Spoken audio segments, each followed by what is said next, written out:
Right then folks, welcome back. This is part 2 of the Beast rebuild. Ollie, what's the plan today, mate? Well, get it up and running basically, full service, all the bits that we spoke about last time, suspension bushes, full coil, just general going over and see if we can get it in a rideable state again. There you go. It's like Formula 1 this. Been butchered. Oh, is that a buckle on that back wheel? Yeah, now that is just falling apart. Right folks, no idea how we're going to piece all this together, but we're going to have that camera running, there'll probably be some time lapse, and when we get to the interesting stuff, I'll get the handheld camera in. Let's go.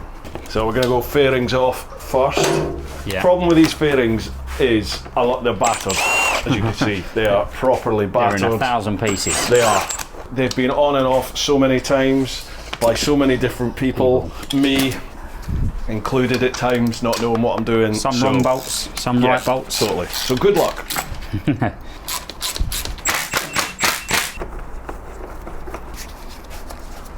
It's like Formula 1 this. There's a lot to do, so we just crack on and see where we end up. We'll probably need the side cutters a lot for all the cable ties. I think that's what's holding it together. There's a mixed match of bolts in this. Wow. Right, she's in one piece. Wow. Which is a start. I think it's once we get to this bit, it's going to be the front is interesting. Going to be knit 1, power 1. I just realised didn't have to take the mushroom off the other side because it was already missing. Is there actually a bolt in it? I think there is. I think it's snapped in from what I remember. Snapped, you can see it, yeah.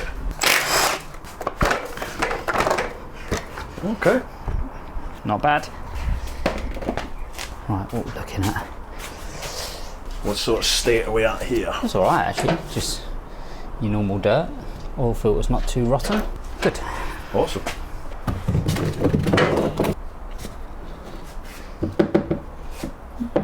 Little bit black, but who knows when it was last done. How many miles it's done. It's not horrendous actually, is it? No, almost looks like the oil filter was done but not the oil. Yeah, we'll do all the basic stuff first. Get the fluids out.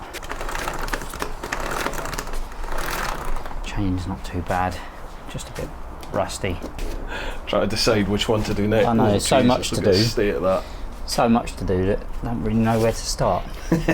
Always at the beginning, Just I guess. rebuild the bike all. Come on. Yeah. Just rebuild it. Just like that. Let's have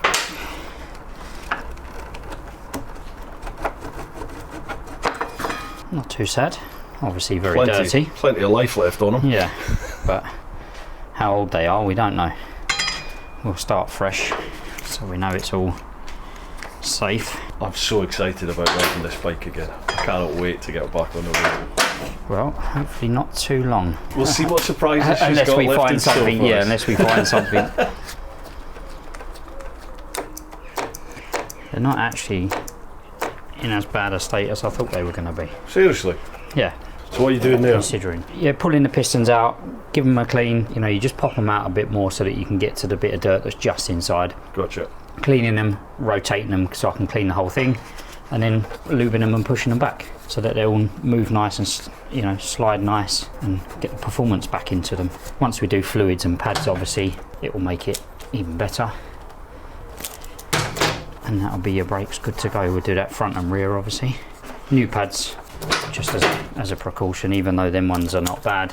We don't know how old they are. If you're to do your own bike servicing, how often should you service your calipers like this, clean and stuff? Well, me, I do it every service, so it doesn't matter if I'm doing a 600 mile service for someone or a 4,000 mile service for someone.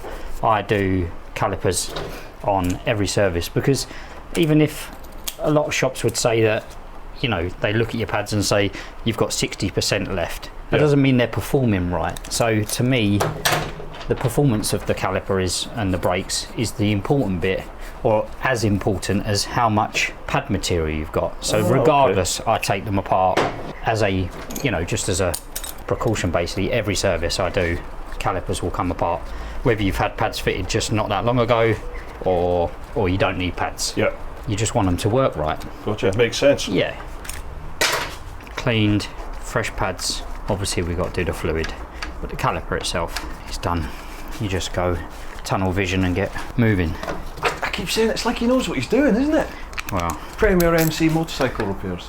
It is Premier MC Motorcycle Repairs. yeah. Was it Premier? Motorcycle. Premier Motorcycle Service and Repair. Links down below.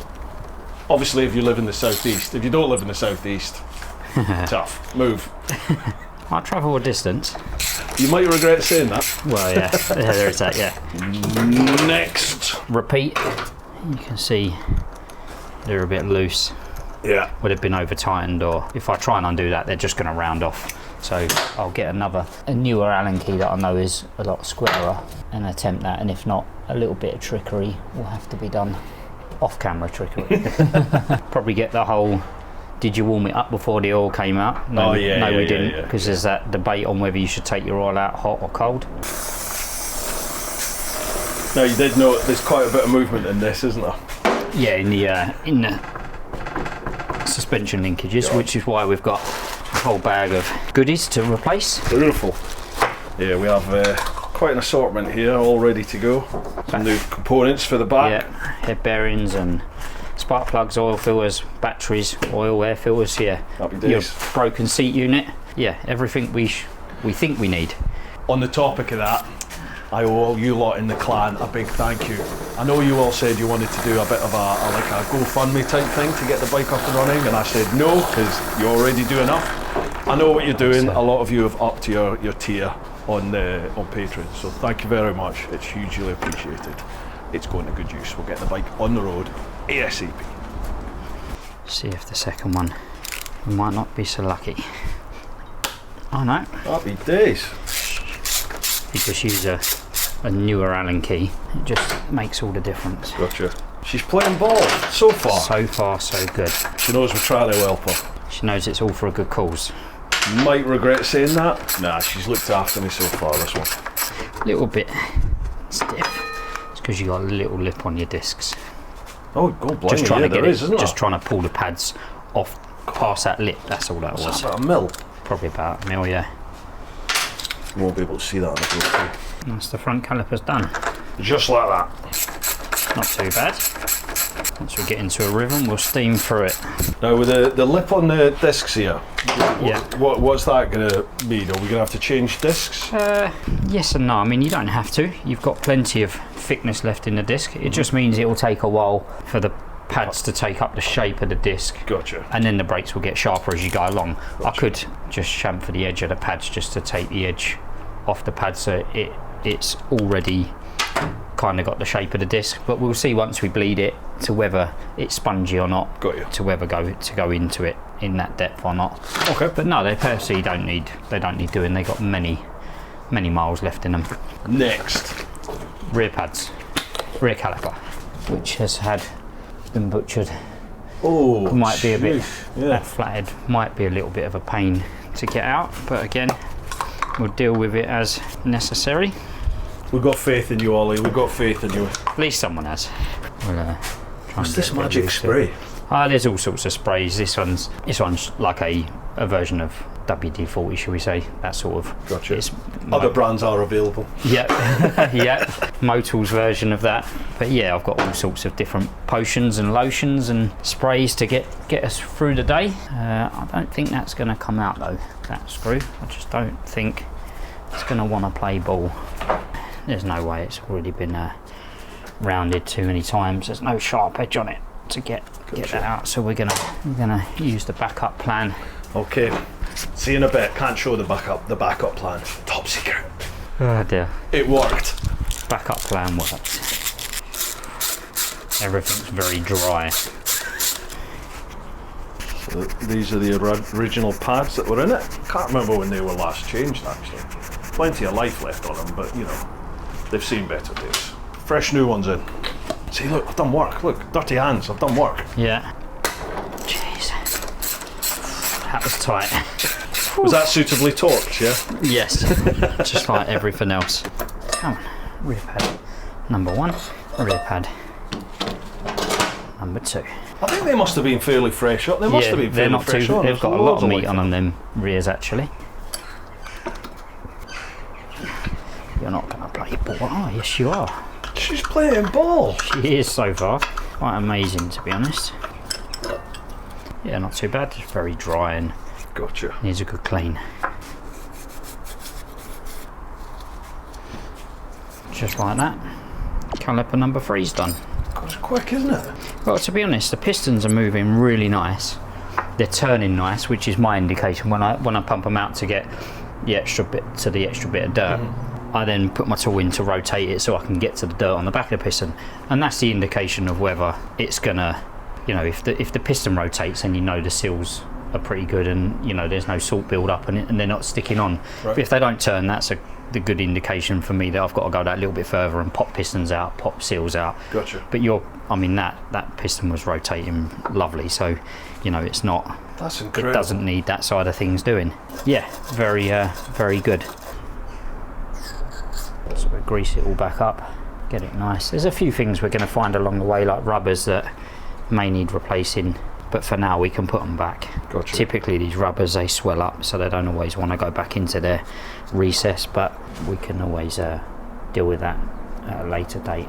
Did it go back in? No, it's a little bit swollen. There we go.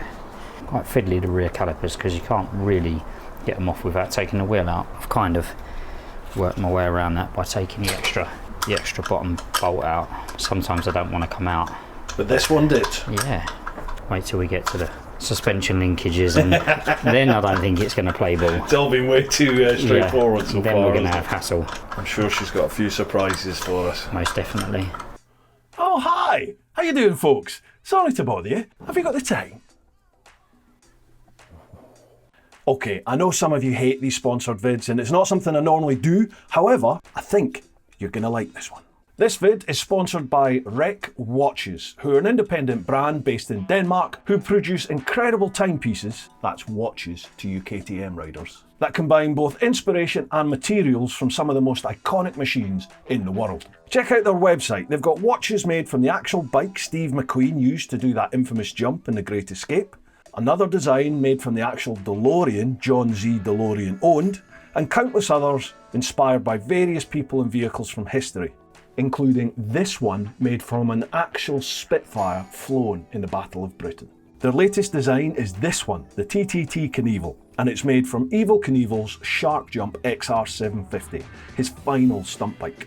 They've used metals from his clutch lever to fashion details on the special limited edition design, like Knievel's iconic star here at the 12 o'clock position. The watch features lots of nods to this motorcycle legend, like the red, white and blue design, his trademark number 1 down here at the 6 o'clock, and over on the back it's even got his signature in blue.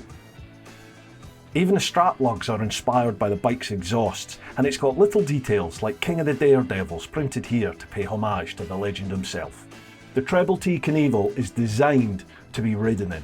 It features a dual case construction, so that when you're sat on the bike holding the handlebars, if you just flip it down to ride mode, it shifts that 12 o'clock slightly off centre. So whilst you're riding, you can just have a quick look down. Oh, and everything's all lined up.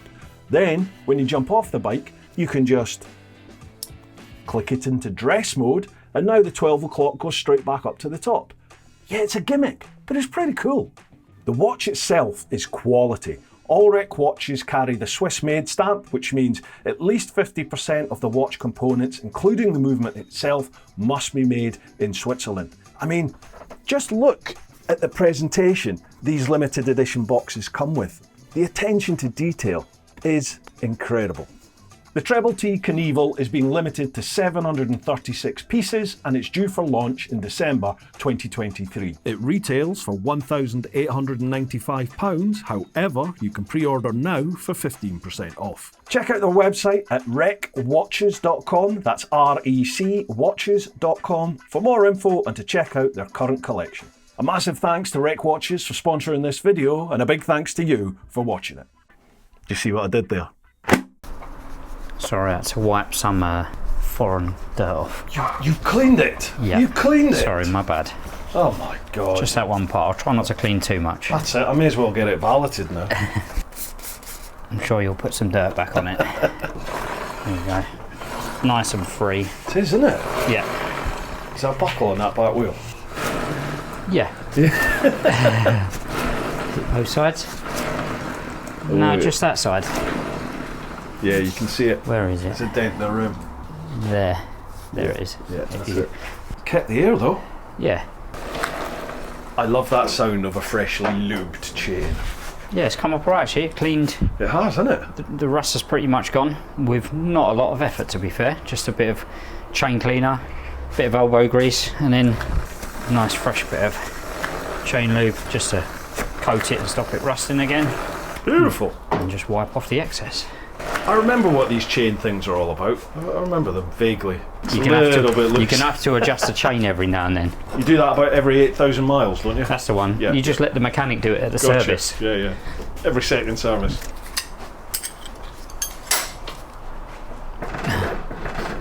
There's a lot of play in that. A lot of play. Yeah, in that suspension. Oh, right, yeah, yeah. But no, the chain's not too bad.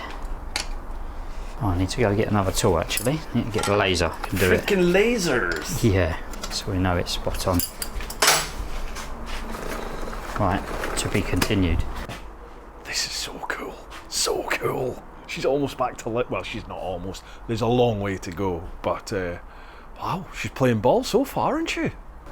Is this for your laser? Yeah, because the chain adjuster marks are just a guideline. They're not 100% accurate. Make sure the laser works. I want to just run it down the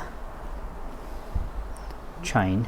It's hard to see, but you can follow the laser as it goes along the chain. You see it down there now. Oh yeah. So you want it to hit obviously the same part of the chain from the beginning all the way to the end, and if the laser drifts in, then you know the wheel needs to come back this way, and if it's drifting out, you need to bring the wheel back in that way. It's not too bad. So if you come back to here now, that you can see it's just on the inner edge of the inner link. Yeah. And then as we roll down to say there, we're drifting in a little bit. Oh yeah, yeah, yeah. So I'll now adjust that accordingly. Snazzy too. And depending on whether we've got play in the chain, to whether you bring this side out to bring the laser out, or you bring that side in to bring the laser the same way. So you just got to play it by how much tension you've got in your chain, which that's about right. And it doesn't take much. Yeah, it doesn't take a lot of movement, does it, of the adjustment adjusters. screws? No. We're still drifting in, so I'm now going to push the other side of the wheel in to compensate for that. Gotcha. So we're going there.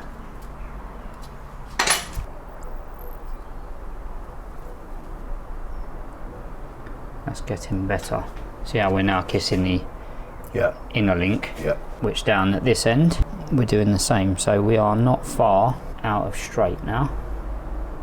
We'll go a tad more. We can actually do it from this side now, because by adjusting the other side in, it's gone a little bit slacker. So we can now pull out just a minute amount just to pull it. You just got to do it bit by bit, really. Tad more actually. This side in. Seat it against the technical way of doing it. Seat it against the adjuster screw. That's much better. Gotcha. Yeah, there we go. We're on the same part of the link down there as we are down here. Perfect. Another job done. Tension's pretty good. Yep, another thing ticked off the list. There we go. Torqued up, ready to go. Of course, we might have to redo that anyway once I've done the suspension linkage. Yeah. Autopilot of servicing. Yeah, no worries. In the order I normally do things. Well, we're going to finish off the oil and filter now. That's had plenty of time, and we're going to might as well leave the drain can there and get the coolant out as well. So now we're just draining fluids. Yeah, draining fluids, putting fluids back in. In fact, we can get the sump bolt back in first. New washer, new oil filter. It's had a sufficient amount of time draining, so we can torque this sump back up. It's got a new copper washer on it, so that's fine. There we go. Torqued up. Come around and do the oil filter that side, and we can get the oil in. We've got a little bit of oil on the gasket. Some oil filters can be in the right, most annoying place, but not these. Is this competition for the best bike in the world? I think it is, you know. Maybe. I'm starting to count my chickens here, aren't I? I'm sure people would disagree. Everyone always disagrees. It's the internet. Just clean up all the downpipes. He's basically going to clean my bike, isn't he? He's going to clean the bike by the end. Well, there's certain things I've got to do. I'll try and leave most of the dirt. Right, we can get oil back in it and drain the coolant at the same time. Beautiful. That's all the coolant. We'll let that drain. Take the rag cap off. Moving along quite nicely. It is, isn't it? Yeah. Fluids are going back in. I'm looking forward to editing all this actually. Hours and hours of editing. Yeah. Oh yeah, there will be. Trick is to pour it in slow. I think we're under the tank next. So what are you doing there then, Ollie? Just trying to purge out a bit more air, get a bit more coolant in. Once we get the bike up and running, we'll recheck again afterwards. Oh. It's leaking. Yeah, no, it's Was that just run off? just me. I've got a bit excited and poured too much in. Right, so what's this? Just a little bleed screw on the top of the water pump, just to bleed out any air that's stuck. Like doing your in this radiators? area. Yeah, look, if you can see it, Oh yeah, it's hard bubbling. to see, but it's just bubbling out. Bubbles. You can hear it bubbling. Yeah, you can. I just want it to keep going until coolant starts to run out of it. Then I know there's no air left in that area. There you go. Now it's starting to just drip. Yeah. And the new stuff was red, and obviously the stuff we took out was a yellow. greeny yellow. Yeah. So we know that it's the new stuff coming through. No air left in this area because obviously it's a bit of a high point, so air will get trapped. Yeah. So it's just a way of getting that little bit of extra air out before we run it. It's a lot of common sense in mechanics, isn't there? There is, yeah. You actually stop when you think about it. You're Yeah. like, oh yeah, that does actually make sense. Yeah, they do think about these things when they build them. All these little areas that air can get. You can hear it pushing the air out the other side. Here we go. Got room for a bit more. Trick is not to pour it in too quick, so you don't trap Push it. more air in.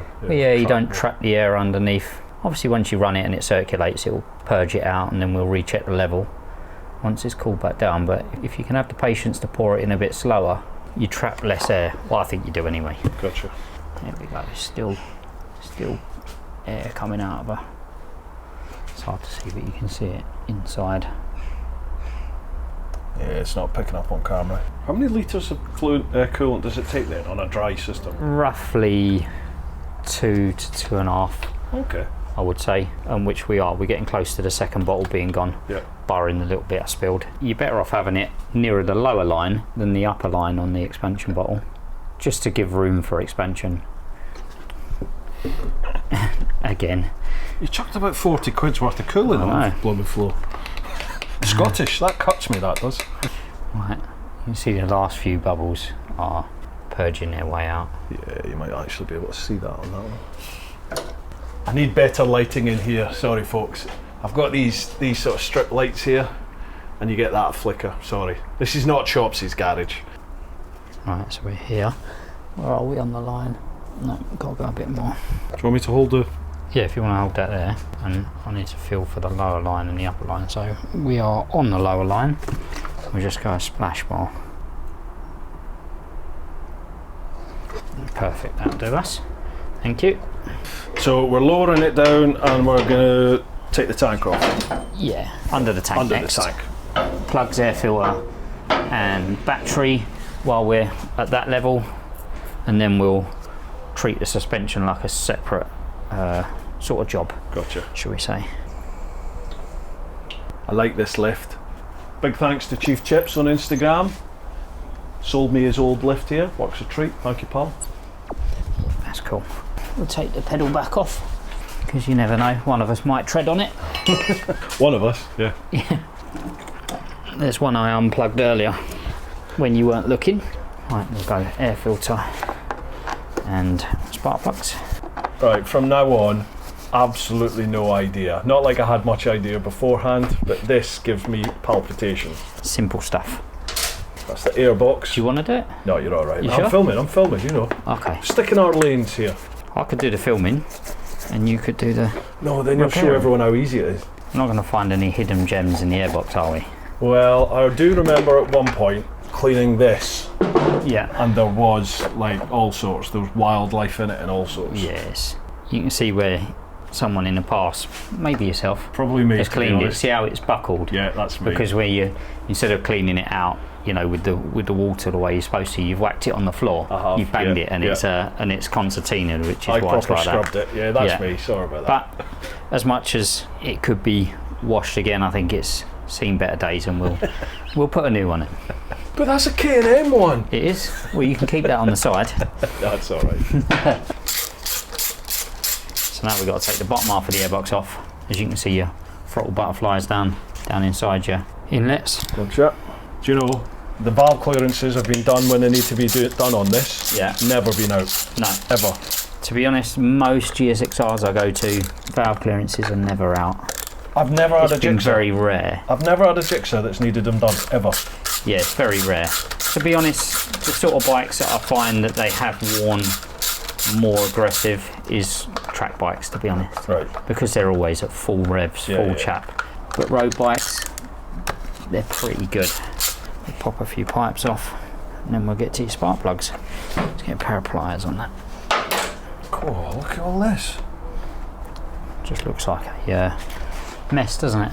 Mess? As This is my in, baby you're as talking in about. wires and connectors, and Crazy. it's a controlled mess. I think it's a work of art. Yeah. We'll give it a wash out while it's out. Actually, we'll give it a good clean out. Get all the, or do you want that dirt left in there? No, sorry. The inside can be clean. Oh, wow. And there's your coil caps, ready for your spark plugs. That tells you how long that's been in there. This is your crankcase breather, where it breathes the warm air back into the airbox. It sometimes you get oil and condensation funnel up it, so they have a sponge in it so that it soaks up that. Yeah. Now that sponge should be like a sponge. Now that Sheesh. is just falling apart. She's fragile. And rotten. Wow. So it's obviously seen its time and Seen some had miles. a lot of heat. Yeah.